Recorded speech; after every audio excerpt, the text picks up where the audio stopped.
Hello மக்களே! நம்மளோட மகாநதியில வந்துட்டு பிரவீன் சார் வந்து நமக்கு வந்து ஒரு போஸ்ட் போட்டிருந்தார் இல்லையா? விஜயும் குமரனும் அடிச்சுக்கிட்ட மாரி. அந்த சீன் நடக்கிறதுக்கு நம்மளோட விஜய் தாத்தா எப்படி அவர் வந்து அத அலோவ் பண்ணாரு அப்படின்னு சொல்லி தெரியல. அவர் இல்லாத டைம்ல நடந்துச்சா? இல்ல அவர் இருக்கும்போது நடந்துச்சா? அப்படின்னு சொல்லி தெரியல.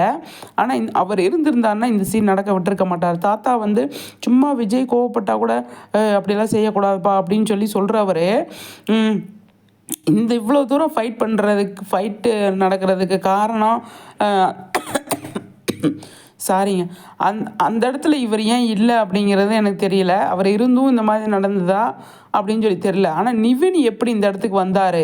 விஜய் வீட்டுக்கு நிவின் வர்றதுக்கு காரணம் என்ன? நிவின் வந்து விஜய் மேல கோவத்துல இருக்கிறனால, விஜய பத்தி குமரன் பேசினாலே வந்து அவர் வந்து கோவப்பட்டார் அன்னைக்கு.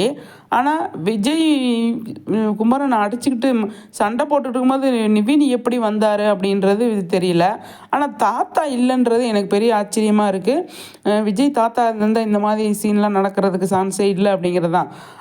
பார்ப்போம் தாத்தா வந்து கொஞ்சம் தூரமாக இருப்பாரா வீட்டுக்குள்ளே, இவங்க வந்து ரோட்டில் தான் அடிச்சுக்கிறாங்க.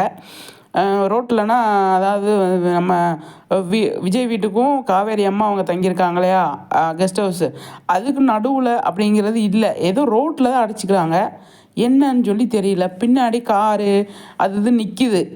அப்போ ரோட்டு மாதிரி தான் தெரியுது, புது லொக்கேஷன் மாதிரி தெரியுது. அங்கே அடிச்சுக்கிட்டாங்க அப்படின்னா இது பெரிய சம்பவமாக தான் இருக்கும் அப்படிங்கிறது நம்மளோட விஷயமா இருக்குது. எனக்கு அந்த போஸ்ட்டை பார்த்த பிறந்து நான் ஆல்ரெடி அதை பற்றி அந்த போஸ்ட்டை பற்றி ஒரு வீடியோ போட்டிருக்கேன். அதுக்கப்புறமா எனக்கு மைண்டில் வந்துக்கிட்டே இருந்தது, தாத்தா என்ன பண்ணிட்டு இருந்தார்?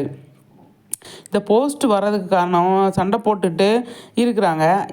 இந்த சண்டை போடுறது வரை தாத்தா என்ன பண்ணார் அப்படின்னு பெரிய பெரிய கேள்வியாக இருக்குது. பார்க்கலாம் என்ன பண்ணியிருக்காங்கன்ட்டு.